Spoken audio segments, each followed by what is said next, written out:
നമസ്കാരം. ആരോഗ്യരംഗത്തിന്റെ പുതിയൊരു അധ്യായത്തിലേക്ക് CCTVയുടെ എല്ലാ പ്രേക്ഷകർക്കും സ്വാഗതം. കാലാവസ്ഥ മാറുന്നതിനനുസരിച്ച് പല തരത്തിലുള്ള ആരോഗ്യ പ്രശ്നങ്ങൾ ഉണ്ടാകാറുണ്ട്. പ്രത്യേകിച്ച് ഈ ഒരു ഡിസംബർ മാസം മഞ്ഞിന്റെയും തണുപ്പിന്റെയും ഒക്കെ ഒരു കാലമാണ്. കൊച്ചു കുഞ്ഞുങ്ങൾ മുതൽ മുതിർന്നവർ വരെ പല രീതിയിലുള്ള ആരോഗ്യ പ്രശ്നങ്ങൾ അനുഭവിക്കുന്നുണ്ട്. ഇന്ന് ആരോഗ്യരംഗം ചർച്ച ചെയ്യുന്നത് മഞ്ഞുകാലത്തുണ്ടാകുന്ന ആരോഗ്യ പ്രശ്നങ്ങളാണ്. ഇതിനെക്കുറിച്ച് നിങ്ങൾക്ക് മറുപടി നൽകുന്നത് നെല്ലുവൈ ധന്വന്തരി ആയുർഭവനിലെ chief physician doctor Sreekrishnan. Doctor, ആരോഗ്യരംഗത്തിലേക്ക് സ്വാഗതം. നമസ്കാരം. ഡോക്ടർ, ഈ ഒരു ഡിസംബർ മാസം ഒരു മഞ്ഞിൻ്റെയും തണുപ്പിൻ്റെയും ഒക്കെ ഒരു കാലമാണ്. അപ്പോൾ ഒരുപാട്, ഇപ്പോൾ ഞാൻ നേരത്തെ പറഞ്ഞതുപോലെ തന്നെ കുട്ടികൾ മുതൽ മുതിർന്നവർ വരെ ഒരുപാട് തരത്തിലുള്ള ആരോഗ്യ പ്രശ്നങ്ങൾ ഉണ്ടാകുന്നുണ്ട്. അപ്പോൾ സാധാരണയായി ഈ ഒരു മഞ്ഞുകാലത്ത് വരുന്ന ആരോഗ്യ പ്രശ്നങ്ങൾ എന്തൊക്കെയാണ്? ഈ മഞ്ഞുകാലം എന്ന് ഡിസംബർ മാത്രമല്ല, നമ്മുടെ ഈ ഋതു എന്നുള്ളത് നമുക്കൊരു 6 ഋതുക്കളുണ്ട്. ഈ 12 മാസത്തെ ഈ 2 മാസമാക്കി 4 ഋതുക്കൾ പൊതുവെ പ്രകൃതിക്കുണ്ട്. അത് നമ്മൾ വർഷ ഋതു, ശരത്ത്, ഹേമന്തം, പിന്നെ ശിശിരം, അങ്ങനെ 6 ഋതുക്കൾ വരുമ്പോൾ ഇതിൽ നമ്മൾ ഇപ്പോഴത്തെ ഈ കാലഘട്ടം ഹേമന്ത ഋതുവായിട്ടാണ് പറയാം. വർഷക്കാലം കഴിഞ്ഞു, കുറച്ചു കാലം വസന്തം. ഈ ഡോക്ടർ, നമുക്ക് കോളുണ്ട്. ഹലോ, ആരോഗ്യരംഗത്തിലേക്ക് സ്വാഗതം. ആരാണ്? ഹലോ, ഞാൻ അബ്ദുൽസലാമാണ്. അബ്ദുസലാം എവിടെ നിന്ന് വിളിക്കുന്നു? ഞാൻ കടങ്ങോട് വിളിക്കുന്നു. കടങ്ങോടുന്ന ഡോക്ടർ ഉണ്ട്, ചോദിച്ചോളൂ. ഹലോ ഹലോ ചോദിച്ചോളൂ. ഹലോ, ഡോക്ടർ, ഈ മഞ്ഞുകാല ജലദോഷം മറ്റുള്ളതിനൊക്കെ മൂക്കടപ്പ് അസ്വസ്ഥതകളുണ്ട്. അതിനെന്താണ് ആയുർവേദം മരുന്നുകൾ? അതിന് ആയുർവേദം ധാരാളം മരുന്നുകളുണ്ട്. അത് നമുക്ക് പ്രിവെൻറ്റ് ചെയ്യണം. ആദ്യം കഴിയുന്നോളം ഈ മഞ്ഞ് കാലത്ത് നമ്മൾ മഞ്ഞധികം കൊള്ളരുത്. മഞ്ഞധികം കൊള്ളരുത്. പിന്നെ ഈ സമയത്ത് നമ്മൾ ഈ രാവിലെ നടക്കാൻ പോകുന്നുണ്ടെങ്കിൽ തലയിലൊരു കെട്ട് കെട്ടിയിട്ട് ഈ മറ്റേ ചെവിയും മൂക്കും ഒന്ന് കവർ ചെയ്തിട്ട് വേണം നടക്കാൻ. പിന്നെ നമ്മൾ ഈ ചുക്കും മഞ്ഞപ്പൊടി ഇട്ടിട്ട് മോര് കാച്ചിട്ട് കഴിച്ചാൽ കുറച്ച് ആശ്വാസം ഉണ്ടാവും. ഒരു ടീസ്പൂൺ മഞ്ഞപ്പൊടി, ഒരു ലേശം കഷ്ണം ചുക്ക് ഇതിട്ടിട്ട് 1 ഗ്ലാസ് മോര് തിളപ്പിക്കുക.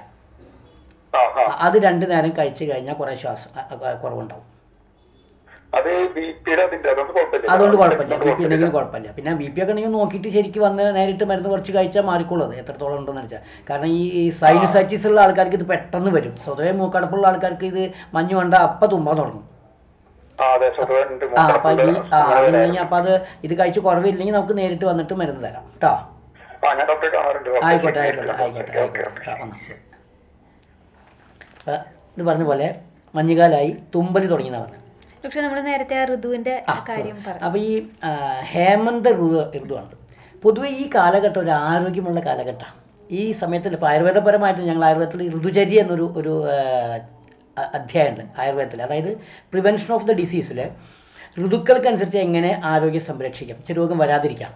അതിൽ ഈ ഹേമന്ത ഋതു എന്ന് പറയുന്ന തണുപ്പ് കൂടുതലുള്ള സമയം ശരിക്കും ആരോഗ്യപരമാണെന്ന് പറയാം. അതായത് ഇതിൻ്റെ പ്രത്യേകത എന്താ വെച്ചാൽ ചുറ്റും നല്ല തണുപ്പാണ്. അപ്പോൾ നമുക്ക് ഉള്ളിലുണ്ടാവുന്ന വിശപ്പ് കൂടിയിരിക്കും, അഗ്നി കൂടുക എന്ന് പറയാം. നല്ല വിശപ്പായിരിക്കും.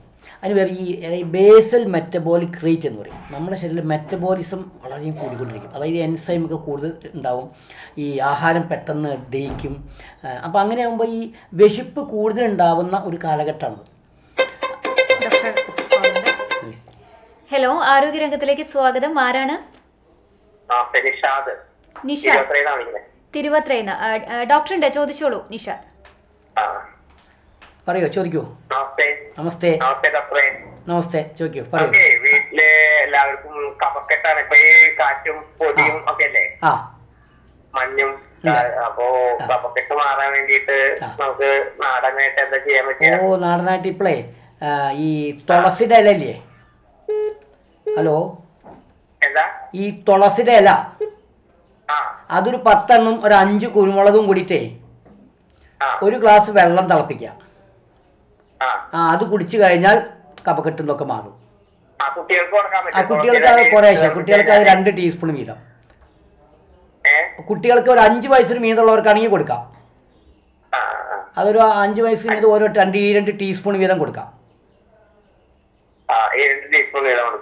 അതെ. വലിയ ആൾക്കാർക്ക് 1 ഗ്ലാസ് വീതം കുടിക്കാം. ശരി. അപ്പോൾ ഈ ഹേമന്ത ഋതുവിൽ തണുപ്പ് കൂടുതലാണ്. നമ്മുടെ ശരീരത്തിൻ്റെ ഉള്ളിലുണ്ടാകുന്ന അഗ്നി അല്ലെങ്കിൽ ദഹനശക്തി അല്ലെങ്കിൽ ബേസൽ മെറ്റബോളിക് റേറ്റ് കൂടുതലായിരിക്കും. അപ്പോൾ ഈ ആഹാരം ധാരാളം കഴിക്കേണ്ട ഒരു കാലഘട്ടം അത് മഞ്ഞുകാലത്ത്. മാത്രമല്ല ഈ പ്രകൃതി അത് നന്നായിട്ട് അനുകരിച്ചു. അപ്പോൾ ഇപ്പോൾ കഴിക്കുന്ന നമ്മുടെ ആയുർവേദപരമായിട്ട് ഇപ്പോൾ ഈ അതായത് ആരോഗ്യം നല്ലോണം ഉണ്ടല്ലോ. ഹലോ ഹലോ, ആരോഗ്യരംഗത്തിലേക്ക് സ്വാഗതം. ആരാണ് ആരാണ് വിളിക്കുന്നത്? എന്റെ പേര് കുമാരി. കുമാരി ഡോക്ടർ ഉണ്ട്, ചോദിച്ചോളൂ. എന്റെ കാലിന് ഉപ്പുട്ടിക്ക് ഭയങ്കര വേദന അല്ലേ? വിണ്ട് കയറുണ്ടാ? തൊലി വിണ്ട് കയറുണ്ടാ? ഇല്ല, വെറുതെ വേദനിക്കട്ടെ, വെക്കാൻ പറ്റില്ല. ഉപ്പുകുറ്റി മാത്ര? ഉപ്പുട്ടിയുടെ ഭാഗത്ത് രാവിലെ എണീറ്റാ വേദന കൂടുതലുണ്ടാ? നല്ലോണം വേദന ഉണ്ട് അല്ലേ? അപ്പൊ ഒരു എളുപ്പൊരു വിദ്യ പറഞ്ഞുതരാം. വൈകുന്നേരം കിടക്കണതിന്റെ മുമ്പേ ലേശം നല്ല ചൂടുവെള്ളം ഉണ്ടാക്കുക. എന്നിട്ട് വല്ല തൈലങ്ങൾ വീട്ടിലിരിക്കുന്നുണ്ടാ? ആ തൈലം ഒന്ന് ചൂടാക്കിയിട്ട് മടമ്പിൽ പറ്റി 10 മിനിറ്റ് ഒന്ന് തലോടുക. എന്നിട്ട് കാലി ചൂട് വെള്ളത്തിൽ കുറച്ചു നേരം മുക്കി വെക്കുക, 10 മിനിറ്റ്. എന്നിട്ട് കഴുകി കിടന്ന് ഒരാഴ്ച കഴിയുമ്പോഴേക്കും അത് മാറും. അത് മുഴുവൻ മാറിയാൽ ചിലപ്പോൾ നേരിട്ട് വന്ന് മരുന്ന് തരാം കേട്ടോ. ശരി. അപ്പം ഇത്തരം അസുഖങ്ങളൊക്കെ ഈ മഞ്ഞുകാലത്ത് നമ്മൾ ധാരാളം ആഹാരം കഴിച്ച് അഗ്നിയെ സംരക്ഷിക്കണം, പക്ഷേ ശരീരത്തിനെ പുഷ്ടിപ്പെടുത്തണം, അല്ലെങ്കിൽ നമ്മുടെ രോഗപ്രതിരോധ ശക്തി കുറയും. ഈ സമയത്ത് കഴിക്കുന്നത് നല്ല മധുരം കഴിക്കാം, പുളിയുള്ളത് കഴിക്കാം, അതുപോലെ ഈ ഉപ്പുള്ളത്. ഈ 3 രസപ്രധാനമായ ആഹാര സ്വാദമ്ല ലവണം നമ്മൾ. ഡോക്ടർ ഒരു കാര്യം, എപ്പോഴും നമ്മൾ ഉപ്പ് പരമാവധി കുറയ്ക്കണം എന്നാണ് പറയാറുള്ളത്. പക്ഷേ ഈ ഒരു സമയത്ത് ഉപ്പ് കൂടുതൽ കഴിക്കുന്നതിന്റെ ഒരു ഗുണം എന്താണ്? അതെ, നമ്മൾ ഈ സമയത്ത് ഈ ഡ്രൈനെസ് കൂടുന്ന സമയം. അപ്പോൾ ഡ്രൈനെസ് കൂടുമ്പോൾ ഉള്ളിലുണ്ടാകുന്ന ഈ ഉൾക്ലേശം കൊണ്ട് വെള്ളം ധാരാളം ശ്രമിക്കണം. അപ്പോൾ ഉപ്പ് അധികം കഴിക്കരുത്. അപ്പോൾ ഈ ഉപ്പ് കഴിച്ചു കഴിഞ്ഞാൽ ഈ രക്തക്കൊഴൽ അത് കുറച്ചൊന്നും വികസിക്കും. ഈ വികസിക്കുന്നതുകൊണ്ട് ശരീരത്തിലേക്ക് ആ രക്തോട്ടം കുറച്ച് കൂടും, ഈ തൊലിയിലേക്കൊക്കെ രക്തോട്ടം കുറച്ച് കൂടും. അപ്പോൾ ഉപ്പ് കഴിക്കണം, അതേസമയം പുളിയും കഴിക്കണം. പിന്നെ മധുരം. നമുക്ക് ഇപ്പോൾ പ്രകൃതിയിൽ നിന്ന് കിട്ടുന്ന നമുക്ക് ഇപ്പോൾ ഈ കിഴങ്ങ് വർഗ്ഗങ്ങൾ ധാരാളം ഉള്ള സമയമാണ്. അപ്പോൾ ഈ കിഴങ്ങ് വർഗ്ഗങ്ങൾ കൂടുതൽ ഈ സ്റ്റാർച്ചാണ് കൂടുതൽ, അതാണ് മധുരം എന്ന് പറയുന്നത്. അപ്പോൾ ധാരാളം സ്റ്റാർച്ച് പ്രകൃതി നമുക്ക് തന്നെ, ചേന, ചേമ്പ്, കാച്ചിൽ, കൂർക്ക, ഇതൊക്കെ ധാരാളം. പുഴുക്കാണ് ഈ കാലഘട്ടത്തിൽ നമ്മൾ പണ്ട് കഴിച്ചിരുന്നത്, കഞ്ഞിയും പുഴുക്കും. പിന്നെ അതിൻ്റെ കൂടെ നാളികേരപ്പൂള്, ശർക്കര, ഇതൊക്കെ ചേർത്തുന്ന പണ്ടുള്ള നമ്മുടെ പൂർവികന്മാർ നല്ല ആരോഗ്യത്തോടെ ഒരു ഭക്ഷണ ക്രമീകരണമാണ്. അതുപോലെ ഇപ്പം നമുക്ക് പുളിങ്ങ വീണ് തുടങ്ങിയ കാലമായി. ഇപ്പോൾ വീണ് തുടങ്ങിയ പുളിങ്ങ കുറേശ്ശെ കഴിക്കണം. ഡോക്ടർ ഒരു കോളർ ഉണ്ട്. ഹലോ, ആരോഗ്യരംഗത്തിലേക്ക് സ്വാഗതം. ആരാണ്? ഹലോ ഡോക്ടർ, കോൾ കട്ടായി. ഡോക്ടറെ, നമുക്ക് ഒരുപാട് ആൾക്കാർ ഇപ്പോൾ വിളിച്ചു. സ്വതവേ ഈ ഒരു കാലാവസ്ഥയിൽ കാണുന്നതാണ് ജലദോഷം. അതായത് കൊച്ചു കുട്ടികൾ മുതൽ വലിയവർ വരെ ഇത്തരത്തിൽ ജലദോഷം കൊണ്ട് ഒരുപാട് ബുദ്ധിമുട്ടുകൾ അനുഭവിക്കുന്നുണ്ട്. അപ്പോൾ പൊതുവായിട്ട് നമുക്ക് എങ്ങനെയൊക്കെ അതിനെ പ്രതിരോധിക്കാം? ഈ ജലദോഷം എന്തുകൊണ്ടാണ് വരുന്നതെന്ന് നമ്മൾ മനസ്സിലാക്കണം. അതായത് നമ്മുടെ ഇവിടെ ഉണ്ടാകുന്ന ഈ മൂക്കിൻ്റെ 2 ഭാഗത്തുണ്ടാകുന്ന സൈനസ്, ഇവിടെയുണ്ട് സൈനസിന്. ഈ സൈനസിൽ ഈ തണുപ്പ് പുറത്തുണ്ടാകുമ്പോൾ ഇവിടെ ഈ രക്തം കുഴലങ്ങട് കുറച്ച് ചുരുങ്ങും. അപ്പോൾ അവിടെ കുറച്ച് ഈ എന്താ പറയുക വെള്ളം കെട്ടിക്കിടക്കുന്ന പറയും നാടൻ ഭാഷയിൽ, സൈനസൈറ്റിസ് ആണ്. അപ്പോൾ ഈ പുറമേ ഉണ്ടാകുന്ന ഈ മഞ്ഞ് ഈ നമ്മുടെ മൂക്കിൽ കൂടെ ഈ ശ്വാസം വലിക്കുന്ന തണുത്ത എയർ നമ്മൾ വലിക്കുമ്പോൾ ആ തണുപ്പിനെ അഡ്ജസ്റ്റ് ചെയ്യാൻ വേണ്ടി ഇതിൻ്റെ ഉള്ളിൽ ഈ രക്തക്കുഴലിനും അവിടുത്തെ മ്യൂക്കസിനും ഒക്കെ ചേഞ്ചസ് വരും. ആ ചേഞ്ചസ് വരുമ്പോൾ പൊതുവേ നമ്മുടെ ബോഡി ഇമ്മ്യൂണൽ ലെവലിൽ വർക്ക് ചെയ്യുകയാണെങ്കിൽ വലിയ കുഴപ്പമില്ല. ഇല്ലെങ്കിൽ ഈ തണുപ്പും മഞ്ഞും ഈ ഇവിടെ ഉണ്ടാകുന്നതിന് ഇൻഫെക്ഷൻ വരും. അങ്ങനെ സൈനസൈറ്റിസ് ആണ് ആദ്യം. അതിൻ്റെ ഫലമാണ് ഈ തുമ്മൽ, ജലദോഷം, തലവേദന, ഇതൊക്കെ വരുന്നത്.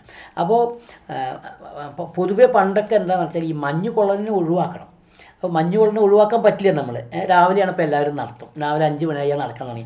അപ്പോൾ ഏറ്റവും നമ്മൾ പറയുന്ന ഈ ചെവിയും ഈ മൂക്കും കവർ ചെയ്ത് വയ്ക്കുക. ഡയറക്റ്റായിട്ടുള്ള ഈ മഞ്ഞ് കൊള്ളരുത്, ഒന്ന് കവർ ചെയ്ത് കുട്ടികളെയും ഒന്ന് നമ്മൾ മനസ്സിലാക്കേണ്ടത് കേരളത്തിൽ നമ്മുടെ കാലാവസ്ഥ ഈ കാലത്തിൽ നിങ്ങൾ നോർത്ത് ഇന്ത്യ പോയി കഴിഞ്ഞാൽ അവിടെ എല്ലാവരും കൈയൊക്കെ തൊപ്പി ഇതൊക്കെ ധരിച്ച് ഇങ്ങനെ മൂടി പൊച്ചടൊക്കെ നടക്കുക. പക്ഷെ നമ്മുടെ നാട്ടിൽ അത്തരത്തിലുള്ള ഒരു വസ്ത്രധാരണ രീതി ആൾക്കാർക്ക് മടിയുണ്ട് തോന്നുന്നു. അല്ല, നമ്മുടെ അത്രയധികം തണുപ്പില്ല. നമ്മളിപ്പോൾ ഇപ്പോൾ ഒരു 20 അവിടെ മൈനസിലേക്കാണ് പോകുന്നത്. അപ്പം അവിടെ അത് വേണം. പക്ഷെ ഇവിടെ അതുകൊണ്ടാണ് വലിയ മഞ്ഞുണ്ടെങ്കിൽ അവർക്ക് അത് ചെയ്യാം. നമുക്കിവിടെ വലിയ മഞ്ഞില്ല, അത്രത്തോളം കെട്ടിപ്പിടിക്കാൻ നമുക്ക് വേർക്കാൻ തുടങ്ങും. കാരണം ഇവിടെ ഈ വേർക്കൂല പെട്ടെന്ന്. അപ്പോൾ അത്ര നമ്മൾ ധരിക്കാൻ വയ്യ. എന്നാൽ എന്തായാലും ഈ ഒന്ന് കവർ ചെയ്യുക, അത്ര ഓരോ മുണ്ടുകൊണ്ട് ആ പുറത്തേക്ക് കിടക്കുമ്പോൾ മാത്രം ഒരു തലയൊന്ന് മൂടിക്കെട്ടുക, അത്രേ ആവശ്യമുള്ളൂ. അപ്പോൾ അതിന് ഈ ശരീരത്തിൻ്റെ ഈ മ്യൂക്കസ് മെമ്പറൈൻ, അതായത് മൂക്കിലുണ്ടാകുന്ന ഈ നേസൽ മ്യൂക്കസ് മെമ്പറൈൻ ഈ മഞ്ഞും പുറമെയുള്ള തണുപ്പുമായിട്ട് അഡ്ജസ്റ്റ് ചെയ്യുമ്പോഴുള്ള ആ വ്യത്യാസത്തിലാണ് ഈ ജലദോഷം വരിക. അതോടുകൂടി ഈ ഇൻഫെക്ഷൻ അടിക്കും. ഇത് കൂടെ വരുന്ന പോലെ ബാക്ടീരിയ ഇൻഫെക്ഷനായിട്ട് പീനസം എന്നാണ് അതിന് ശരിക്കും സംസ്കൃതത്തിൽ വരുന്ന പേര്. ഈ കാലത്ത് ഉണ്ടാകുന്ന പീനസം, മൂക്കിൽ കൂടെ തന്നെ വെള്ളം ഒലിക്കുക, അതാണ് പീനസം. അത് കുറച്ച് ക്രോണിക് ആവും, അത് ചിലപ്പോൾ പെട്ടെന്നാവും. ആ രണ്ട് പേരിൽ അക്യൂട്ട് ആൻഡ് ക്രോണിക് എന്ന് പറയും. ഇതിന് പീനസം എന്നാണ് നമ്മൾ പറയുന്ന രോഗം. അപ്പോൾ ഈ കാലാവസ്ഥയായിട്ട് നമ്മുടെ ഈ മ്യൂക്കസ് മെമ്പറിൻ പ്രതികരിക്കുന്നതാണ് ഈ ആദ്യം തുമ്പല വരിക. കാരണം ഈ മ്യൂക്കസ് മെമ്പറിൻ അത് ഇറിറ്റേറ്റ് ചെയ്യും. അപ്പോൾ ആ തുമ്പൽ എന്താ വെച്ചാൽ ഒരു പ്രിവെൻറ്റീവ് ആണ്. അവിടെ മൂക്കിൽ എന്തെങ്കിലും അത് പോയി കഴിഞ്ഞാൽ അതിനെ ഒരു പ്രിവെൻറ്റീവ് ആസ്പെക്റ്റാണ് ഈ തുമ്പൽ. തുമ്പൽ കുറച്ച് കഴിഞ്ഞാൽ അത് ഇൻഫെക്ഷനായിട്ട് മാറും. അപ്പോഴാണ് പിന്നെ വെള്ളം ഒലിക്കാൻ തുടങ്ങുക. ഇതിന് നമ്മൾ ഈ രോഗപ്രതിരോധ ശക്തി കൂട്ടുന്ന നമ്മളല്ല ഈ ആഹാരം നന്നായിട്ട് കഴിക്കുക. കുട്ടികൾക്കായാലും നല്ല ആഹാരങ്ങൾ കൊടുക്കണം. പിന്നെ ഞങ്ങൾ പറയുന്നത് വെച്ചാൽ ഈ മൂക്കിൽ ചെറിയ ചെറിയ എന്തെങ്കിലും ഈ ചെറിയ ഞങ്ങൾ പറയുമ്പോൾ ക്ഷീരബലം 101 ആവർത്തി അങ്ങനെ ചില മരുന്നുകളുണ്ട്. അത് മൂക്കിൽ ഇവിടെ അങ്ങനെ പറ്റാൻ കൊടുക്കും. ഇത് പറ്റി കഴിഞ്ഞാൽ പിന്നെ തുമ്പില്ല. ഹലോ, ആരോഗ്യരംഗത്തിലേക്ക് സ്വാഗതം. ആരാണ്? ഹലോ, അതെ, നിങ്ങൾക്ക് മൂക്കടപ്പും കഫക്കെട്ടും വലിയ പനിയൊക്കെ എന്താ ചെയ്യുന്നത് ചോദിക്കാൻ വേണ്ടിയിട്ടാണ്. ഡോക്ടറുണ്ട്, ചോദിച്ചോളൂ. ഡോക്ടറുണ്ട്, സംസാരിച്ചോളൂ. ചോദിക്കോളൂ. ഉണ്ണിക്ക് വേണ്ടിയിട്ടാണ്. 31 ദിവസം പ്രായമുള്ള ഉണ്ണിയാണ്. ഉണ്ണിക്ക് മൂക്കടപ്പ് നല്ലോണം ഉണ്ട്, ചെറിയൊരു കുറുങ്ങലും പിന്നെ പനിയുണ്ട്. 31 ദിവസമല്ലേ ആയിട്ടുള്ളൂ. അതെ അതെ. അപ്പൊ ഈ അവിടെ ഈ കഞ്ഞിക്കൂർക്കട ഇല കിട്ടും. ഈ കഞ്ഞിക്കൂർക്കട ഇല ഒന്ന് ചെറുതായിട്ട് വാട്ടിയിട്ട് ആ ചെറിയ കുഞ്ഞിയുടെ നെറുകയിലിടുക. അതിന്റെ നീരെന്നെ എടുത്തിട്ട് ലേശം തേൻ ചേർത്തിട്ട് അകത്തേക്കും കൊടുക്കുക. ലേശം 1 ടീസ്പൂണ്. വേറെ ഒന്നും കൊടുക്കണ്ട. പിന്നെ കുട്ടിയെ മഞ്ഞ് കൊള്ളിക്കാണ്ട് നോക്കണം. കുട്ടീനെ. ശരി കേട്ടാ. ആ പനിയുള്ളത് മാറും. 31 ദിവസം മാത്രം. 31 ദിവസം. അതുകൊണ്ട് അപ്പോൾ അകത്തേക്ക് അധികം മരുന്ന് കൊടുക്കാൻ പാടില്ല. പിന്നെ അതിൽ മരുന്ന് കൊടുക്കുക, അമ്മയ്ക്ക് മരുന്ന് കൊടുക്കുക. അമ്മയ്ക്ക് മരുന്ന് കൊടുത്താൽ മതി. ഇപ്പോൾ അഞ്ഞിക്കൂർക്ക് കുട്ടികൾക്ക് ഈ നെറുകയിൽ ഇട്ട് കഴിഞ്ഞാൽ അതിനകത്തോളം ഈ നെറുകയിൽ ഇട്ട് കഴിഞ്ഞാൽ ടോട്ടൽ ഈ നീര് വലിച്ചിടും. അപ്പോൾ ഇപ്പോൾ ഈ കോളുകൾ കുറേ വരുന്നുണ്ട്, പകുതി നമ്മളേക്ക് മുറിയാ. അപ്പോൾ ഈ ബേസിക്കായിട്ടൊരു ചില 2-3 പോയിൻ്റ് ആദ്യം പറയാം. ഒന്ന്, ഈ മഞ്ഞുകാലം ആരോഗ്യപ്രദമായ കാലാവസ്ഥയാണ്. സമയത്ത് നമ്മൾ ധാരാളം ഭക്ഷണം കഴിക്കണം.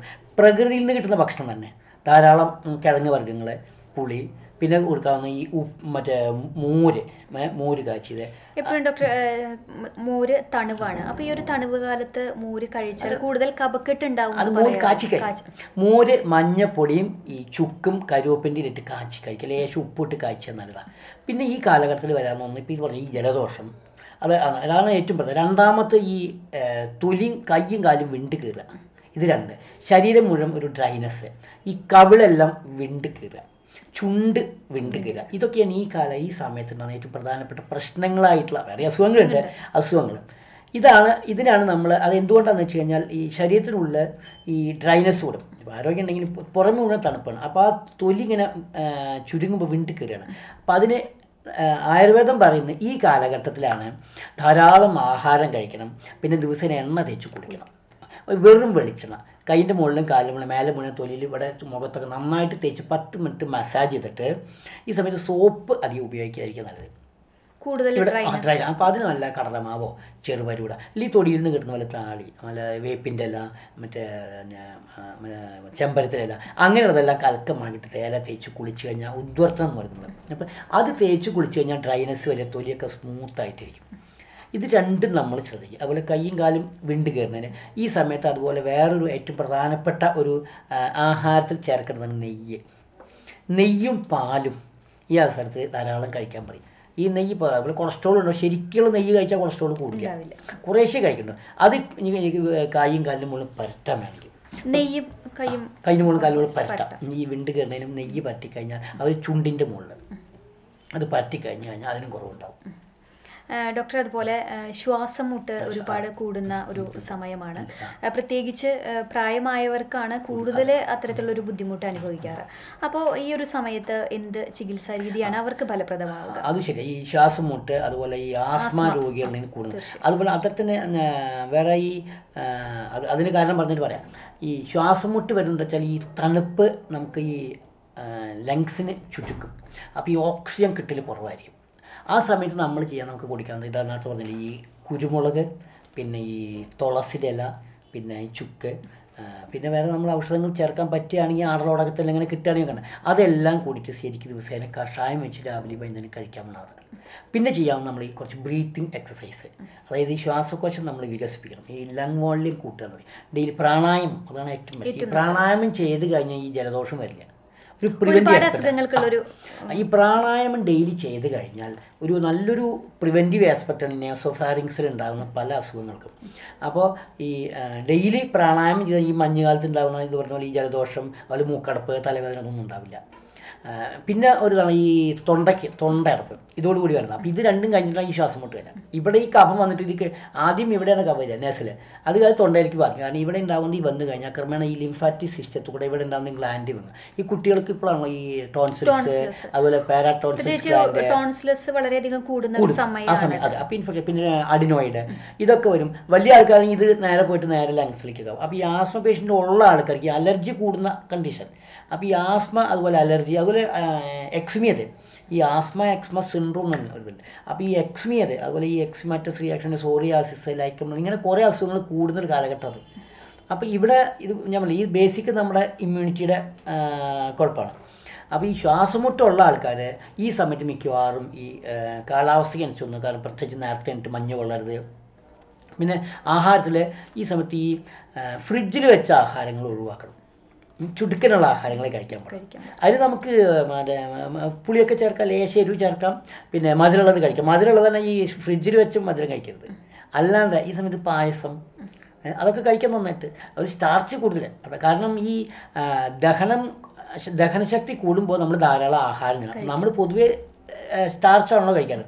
അപ്പോൾ ചോറിനേക്കാൾ നല്ലത്, ചോറ് നമ്മളിപ്പോൾ ഈ മറ്റേ എല്ലാം വാർത്ത് കഴിഞ്ഞിട്ട് അതിലൊക്കെ ഏറ്റവും നല്ലത് ഈ ഇപ്പം കിട്ടുന്ന കിഴങ്ങ് വർഗ്ഗങ്ങൾ. ഇപ്പോൾ ഈ നോർത്ത് ഇന്ത്യയിലും അതുപോലെ ഈ ഫോറിൻ കൺട്രീസൊക്കെ തണുപ്പത്തെ ഏറ്റവും കൂടുതൽ കഴിക്കുന്ന ഈ ഉരുളക്കിഴങ്ങാണ്. ഈ ഉരുളക്കിഴങ്ങ് നമ്മുടെ അഗ്നിദീപിന്. പക്ഷെ നമ്മുടെ ഇവിടെ ഉള്ളൊരു അവസ്ഥ അനുസരിച്ച് ഉരുളക്കിഴങ്ങ് കഴിച്ചാൽ പലർക്കും ഗ്യാസ് ആണെന്ന് പറയും. പക്ഷെ നമ്മൾ ചോറിനേക്കാൾ നല്ല ഉരുളക്കിഴങ്ങ്. ചോറിൽ കഴിച്ചാൽ ഗ്യാസ് വരും, അതിൽ സ്റ്റാർച്ച് കൂടുതലാണ്. ഉരുളക്കിഴങ്ങ് സ്റ്റാർച്ച് കൂടുതലാണ്, അതുകൊണ്ട് അത് ഗ്യാസ് ഉണ്ടാക്കുമെന്ന് പറയും. പക്ഷേ ചോറിലാണ് സ്റ്റാർച്ച് കൂടുതലുള്ളത്. അപ്പോൾ ഈ ഉരുളക്കിഴങ്ങ് ഒരു കണക്ക് നല്ലോണം മറ്റേ വേവിച്ച് കഴിക്കാൻ നല്ലതാണ്. അപ്പോൾ ഈ ഉരുളക്കിഴങ്ങ് കഴിച്ചാൽ സ്റ്റാർച്ച്, അതുപോലെ നമ്മൾ ചേന, ചേമ്പ്, കൂർക്ക, കാവുത്ത്. ഇപ്പം നോക്കി ഈ സമയത്ത് നമ്മളെ വേറൊരു ആഘോഷം നോക്കി, ഈ കാലഘട്ടത്തിൽ തിരുവാതിര വരുന്നത്. ഈ തിരുവാതിരയോട് കൂടിയിട്ടാണ് ഈ ഹേമന്ത ഋതുവിൻ്റെ ആഘോഷമാണ് തിരുവാതിര എന്ന് പറയും. അപ്പോൾ ഈ തിരുവാതിരയിൽ നമ്മൾ കൂവ പായസം, നല്ല മധുരം ചേർത്തത്. ഈ കൂവയ്ക്ക് ഗുണം എന്താ വെച്ചാൽ വളരെ ഈസി ആയിട്ട് അത് അസിമിലേറ്റ് ചെയ്യും, പെട്ടെന്ന് ക്ഷീണം മാറുന്ന സാധനമാണ്. അത് മാത്രമല്ല നമ്മുടെ ശരീരത്തിൻ്റെ ഉള്ളിലെ ചൂട് കുറയ്ക്കും, നല്ല എനർജിയും കിട്ടും. അതിൽ ശർക്കരയും അതുപോലെ നാളികേരം എന്നൊക്കെ ചേർത്തിട്ടുണ്ട്. അത് നല്ലൊരു ഹൈലി ന്യൂട്രീഷ്യസ് ഫുഡാണ് ഈ കാലത്ത്. അതേപോലെ ഈ ചെറുപഴം ധാരാളം ഉണ്ടാകുന്ന കാലഘട്ടമല്ലേ, പഴം, കൂവ, അതുപോലെ ഈ പുഴുക്ക്, ഇതൊക്കെ ധാരാളം കഴിക്കും. അന്നല്ലേ പണ്ട് ആണുങ്ങൾ ഈ തിരുവാതിര കളിക്കുക എന്നറിയാം. ഈ തിരുവാതിര കളിക്കുക എന്തുകൊണ്ടാണെന്ന് വെച്ചാൽ ശരീരം ശരിക്കും എക്സസൈസ് ചെയ്യണം. ഈ സമയത്ത് നല്ലോണം എക്സസൈസ് ചെയ്യണം. പണ്ട് പറയുന്നത് വെച്ചാൽ ഈ കാലഘട്ടമാണ് യുദ്ധങ്ങൾ പഠിപ്പിക്കുക എന്ന് പറയും. യുദ്ധം പഠിപ്പിക്കുന്ന ഈ കാലത്ത്, അത് യുദ്ധമുറകൾ. അപ്പോൾ ഈ കളരി അഭ്യാസം, അതുപോലെ കളികൾ, ഡിഫറെൻറ്റ് കളികൾ, പെൺകുട്ടികളാണെങ്കിൽ ഈ തിരുപ്പറക്കൽ, അതുപോലെ തിരുവാതിര കളി, എല്ലാം ശരീരം ശരിക്ക്, കാരണം ആ ചൂടിന് നമ്മൾ തണുപ്പിന് ഓവർകം ചെയ്യും എക്സസൈസ് കൊണ്ട്. ഈ ആയുർവേദത്തിൽ ഈ സുഖചികിത്സ എന്ന് പറയുന്നത് ശരിക്കും ഈ കാലഘട്ടത്തിലാണ് പറഞ്ഞിട്ടുള്ളത്. സാധാരണ നമ്മൾ കർക്കിടക മാസത്തിൽ പറയുന്നില്ല.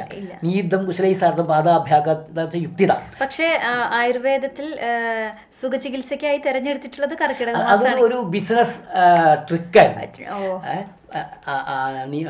പാദാഘാതം, അതായത് ചവിട്ടിവീഴ്ചൽ ചെയ്യേണ്ട കാലഘട്ടം എന്താ? ചവിട്ടിവീഴ്ചൽ ചെയ്യണം. അഭ്യംഗം ചവിട്ടിവീഴ്ചൽ, അങ്ങനെ ഈ സുഖചികിത്സ ശരിക്കുള്ള ചികിത്സ ശാസ്ത്രീയമായി ചെയ്യേണ്ടത് ഈ കാലത്ത്. ഈ ഒരു ടൈമിലാണ്. ഈ കാലത്ത് ചവിട്ടി വീഴാൻ ഈ കാലത്ത്, മറ്റേ വർഷക്കാലത്ത് ചവിട്ടി വീഴാൻ പാടില്ല. അത് ചെത്ത് കഴിഞ്ഞാൽ പിന്നീട് ശരീരത്തിൽ കേടുണ്ടാവുന്ന പറയാം.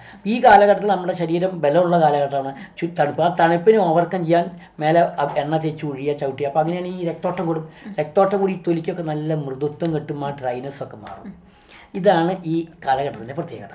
ഡോക്ടർ, അതുപോലെ തന്നെ സ്കിന്നിന് ഒരുപാട് പ്രോബ്ലംസ് വരുന്നുണ്ട് അലർജി മൂലം. കാരണം കാറ്റ്, ചൂട്, അതുപോലെ തന്നെ തണുവ്, സ്കിന്നിന് ഒരുപാട് തരത്തിലുള്ള ആരോഗ്യ പ്രശ്നങ്ങൾ വരുന്നുണ്ട്. അപ്പോൾ സാധാരണയായി സ്കിന്നിന് കാണുന്ന ആരോഗ്യ പ്രശ്നങ്ങൾ എന്തൊക്കെയാണ്? അതിനെ നമുക്ക് എന്തൊക്കെ ചെയ്യാനായിട്ട് സാധിക്കും? സ്കിന്നിന് പ്രധാനപ്പെട്ട ഒന്നാണ് ടോട്ടൽ ഡ്രൈനെസ്, അതായത് തൊലി ഇങ്ങനെ കംപ്ലീറ്റ് വരള. പിന്നെ ഏറ്റവും പ്രധാനപ്പെട്ട ഈ കയ്യും കാലിൻ്റെ അടിയിൽ വിണ്ട് കയറുക. ഇത് തോല് പോകും. അതല്ല, ആദ്യം തോല് പോകും, പിന്നെ അത് വിണ്ട് കയറും. അതായത് പാദധാരിക എന്നൊക്കെ പറയും. ഈ കയ്യും കാലിന് തോല് പോവുക, വിണ്ട് കയറുക, ടോട്ടൽ ശരീരം ഡ്രൈനസ്. ഈ കവിളത്ത് ഇങ്ങനെ ഒരു ഡ്രൈനസ് വരും, ചുണ്ട് വിണ്ട് കയറുക. ഇതാണ് ഏറ്റവും പ്രധാനപ്പെട്ട ഈ സ്കിന്നിൽ കാണുന്നത്. പിന്നെ ചില ആൾക്കാർക്ക് ഈ എക്സിമ, സോറിയാസിസ്, ലൈക്കൻ പ്ലാനസ്, കുട്ടികൾക്ക് ഉണ്ടാകുന്ന കരട്ട്, ഇതൊക്കെ ഈ കാലഘട്ടത്തിൽ കൂടും. അപ്പോൾ ഈ ആസ്മ, അതുപോലെ ഈ കഫസംബന്ധമായ ഈ സൈനസൈറ്റിസ്, ആസ്മ എന്ന് പറയും അത്. പിന്നെ രണ്ടാമത്തെ ഈ സ്കിന്നിൽ ഉണ്ടാകുന്ന വരും. ഇത് ധാരാളം കാണാൻ കാരണം ഈ തണുപ്പിൽ ഈ രക്തക്കുഴലിൽ ചുരുങ്ങും. അപ്പോൾ ഈ തൊലിയിലേക്ക് രക്തത്തിൻ്റെ ഓട്ടം കുറയും. അപ്പോൾ ആ റെസിസ്റ്റൻസ് കുറയുന്ന ഈ പുറത്തേക്ക്. അപ്പോൾ ഈ വരൾച്ച വരും, ഡ്രൈനസ് വരും. അതിന് ആയുർവേദം രോഗമുള്ള കണ്ടീഷനിൽ പല വിധത്തിലുള്ള അപ്ലിക്കേഷൻ കൊടുത്തിട്ട് അത് അകത്തേക്ക് ചില മരുന്നുകൾ കൊടുക്കാം. അകത്തേക്ക് മെഡിക്കേറ്റഡ് ആയിട്ടുള്ള ചില മെഡിക്കേറ്റഡ് ഘൃതങ്ങൾ, ചില പൊടികൾ, കഷായങ്ങൾ, ഇതൊക്കെ കൊടുക്കാം. പുറത്തേക്ക് അത് അവസ്ഥയ്ക്കനുസരിച്ച് രോഗിയുടെയും പ്രായം അതൊക്കെ അനുസരിച്ച് യുക്തമായ തൈലങ്ങളൊക്കെ കൊടുക്കാം. അതിനെ പ്രിവെൻറ്റ് ചെയ്യാൻ ഈ അകത്തേക്ക് ദിവസം ശുദ്ധ പശുവെന്ന ഓരോ ടീസ്പൂണ് കഴിച്ചാൽ നല്ലതാണ്. പിന്നെ ഇത് പറഞ്ഞ ഈ മഞ്ഞൾപ്പൊടി മൂരിൽ കാച്ചിട്ട് കഴിക്കുക. പിന്നെ ഈ ധാരാളം അതുപോലെ ന്യൂട്രീഷ്യസ് ആയിട്ട് ഭക്ഷണം കൊടുക്കുക. പിന്നെ ദിവസേന നമ്മളെ ഈ വെളിച്ചെണ്ണ തേച്ച് കുടിക്കുക. ഈ വെളിച്ചെണ്ണ നല്ലൊരു പ്രിവെൻറ്റീവ് ആസ്പെക്ട്. കാരണം വെളിച്ചെണ്ണ മേലെ തേച്ച് കഴിഞ്ഞാൽ അതിന് ഒരു സ്കിന്നിൽ കോട്ടിങ് വന്നു കഴിഞ്ഞാൽ എപ്പിഡെർമിസിനെ പ്രൊട്ടക്റ്റ് ചെയ്യും. അപ്പോൾ ഈ പുറമേ നിന്നുള്ള ഇൻഫെക്ഷൻസ് നമുക്ക് ഒഴിവാക്കാൻ പറ്റും. പിന്നെ ഈ ചില കുട്ടികൾക്ക്, ചെറിയ കുട്ടികൾക്കാണെങ്കിൽ ചിലപ്പോൾ വെളിച്ചെണ്ണ പറ്റില്ല. ആ സമയത്ത് നമുക്ക് ഈ നെയ്യ് തേപ്പിക്കാം മേലെ കുട്ടികൾ, അല്ലെങ്കിൽ തേങ്ങാപ്പാൽ തേപ്പിക്കാം. പിന്നെ ഈ വിണ്ട് കീറുന്ന കണ്ടീഷൻസ്, കൈ കാലുകൾ, അവിടെ നമ്മൾ ഈ എരുമയുടെ നെയ്യ്, അത് കുറച്ചും കൂടി അതിൻ്റെ ഈ ഫാറ്റ് കുറച്ചും കൂടി മോളിക്കൂൾ കൂടുതലിടുക, അത് നല്ല കട്ടിയുക. അല്ലെങ്കിൽ ഈ പഴയ നെയ്യ് എന്ന് പറയും, അതായത് പുരാണഘൃതം. അത് നമ്മളൊരു 5 വർഷമൊക്കെ ആയിട്ട് ഇത് ഉപയോഗിക്കാണ്ടിരിക്കുന്ന നെയ്യുകൾ. ഈ പണ്ടൊക്കെ നമ്മളവിടെ ഈ എന്തെങ്കിലും എന്താ പറയുക, അല്ല പൂജകളൊക്കെ ചെയ്ത് അല്ലെങ്കിൽ ശബരിമല പോയി വന്നാൽ നെയ്യൊക്കെ എടുത്ത് വെച്ചിരുന്നു. കേരളത്തിലെ ഓരോ വീടുകളിൽ ഈ പഴയ നെയ്യ് ഉണ്ടായിരുന്നു. ആ പഴയ നെയ്യ് പറ്റിക്കഴിഞ്ഞാൽ ഈ കയ്യിൻ്റെയും മുള്ളിൻ്റെയും കാലിലുള്ള വേദന, വിണ്ട് കയറിയ വേദന അപ്പം നിൽക്കും.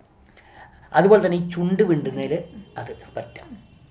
അപ്പോൾ അത് പറ്റിക്കഴിഞ്ഞാൽ വളരെ പിന്നെ അത് പറ്റിക്കഴിഞ്ഞാൽ ദിവസേന പറ്റിക്കഴിഞ്ഞാൽ വിള്ളില്ല, വിണ്ട് കഴിഞ്ഞാൽ അതിൻ്റെ വേദനയും മാറും.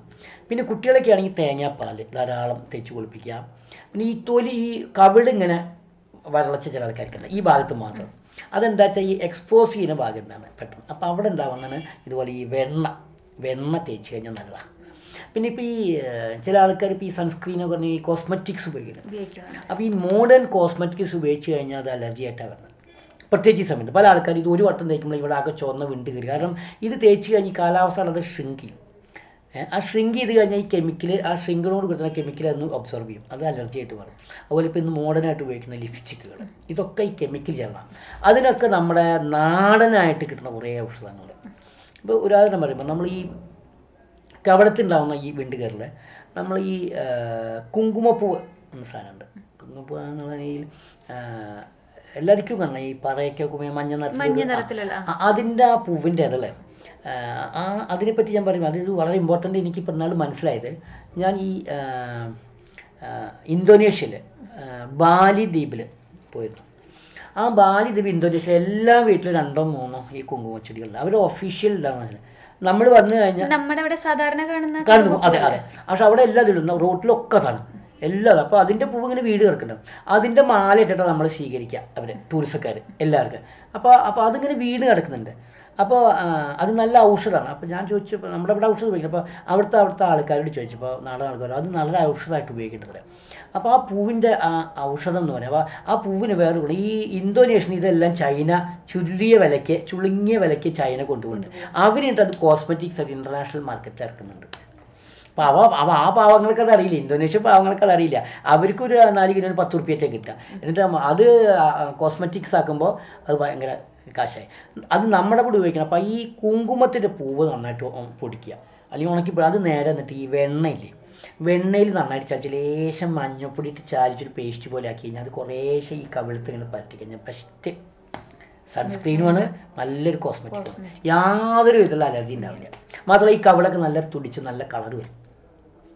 അതുപോലെ നമ്മൾ ഈ ചുണ്ടിൽ ഉണ്ടാകുന്ന ഈ വിള്ളൽ, അതുപോലെ ചുണ്ടിൽ ചില ആൾക്കാർക്ക് ഇപ്പോൾ ചുട്ടുനീട്ടിലൊക്കെ ഒന്നും ചില ആൾക്കാർക്ക്, അതിന് ഈ റോസ് പൂവ്, ആ റോസ് പൂവ് ഇതുപോലെ വെണ്ണയിൽ ചാലിക്കുക. വെണ്ണയിൽ ചാലിച്ച് ലേശം ഒരു നുള്ള് ഈ മഞ്ഞപ്പൊടിയും ചേർത്ത് പേസ്റ്റ് ആക്കിയിട്ട് ചുണ്ടുമ്പിൽ പറ്റിയാൽ മതി. അപ്പോൾ ചുണ്ട് നല്ല കളറായിട്ടിരിക്കും. അതാണ് ഏറ്റവും ബെസ്റ്റ് ലിപ്സ്റ്റിക്ക്. അതുപോലെ ഈ വിണ്ട് കീറുന്നതിൽ നമുക്ക് ഈ പ്രകൃതി ഇടുന്ന ഈ വേപ്പിൻ്റെ ഇല, അതുപോലെ മൈലാഞ്ചി, ഉങ്ങ, ഈ ഇല അരയ്ക്കുക. ഈ ഇല അരച്ചിട്ട് നല്ല പശു നെയ്യിൽ ചാലിച്ച് മറ്റേ പേസ്റ്റാക്കിയിട്ട് ഈ വിണ്ട് കീറുന്നതിൽ പറ്റിയാൽ മതി. അത് ചില ആൾക്കാർക്ക് വേദന ഉണ്ടാവും. ഈ വേദന ഉണ്ടാകുമ്പോൾ നല്ല ഡ്രൈനെസ് ഉണ്ടാകുമ്പോൾ ഈ കട്ടിയൊക്കെ ഉണ്ടാവും. കട്ടിയിൽ നമ്മൾ ചെറുതായിട്ട് കട്ട് ചെയ്ത് കളയാം. എന്നാൽ വേദന നല്ലോണം ഉണ്ടാവുന്ന ഇതിൽ തന്നെ ലേശം ഉപ്പ് ചേർത്തിട്ട് പേസ്റ്റാക്കിയിട്ട് പറ്റി കഴിഞ്ഞാൽ വേദന മാറും. ഇതൊക്കെ നമുക്ക് പ്രകൃതിയിൽ നിന്ന് കിട്ടുന്ന സാധനങ്ങളിൽ ഇന്നത്തെ ഈ അസുഖത്തിനെ മാറ്റുന്നത്. ബേസിക് ഇക്കുറി ഈ കാലഘട്ടത്തിൽ നമ്മൾ ദിവസേന എന്ന് പറ്റുകയാണെങ്കിൽ അല്ലെങ്കിൽ ആഴ്ചയിൽ ദിവസേന വേണം, ഡെയിലി വെളിച്ചെണ്ണ മേലെ തെച്ച് 10 മിനിറ്റ് മസാജ് ചെയ്തിട്ട് ഈ കടലപ്പൊടിയോ ചെറുപയർ പൊടിയോ അല്ലെങ്കിൽ വേപ്പിൻ്റെ ഇലയിട്ട് അരച്ച് തേച്ച് കുളിച്ചാൽ ഒരു വിധത്തിൽ സ്കിന്നിൻ്റെ ഡ്രൈനെസ് ഒക്കെ മാറും.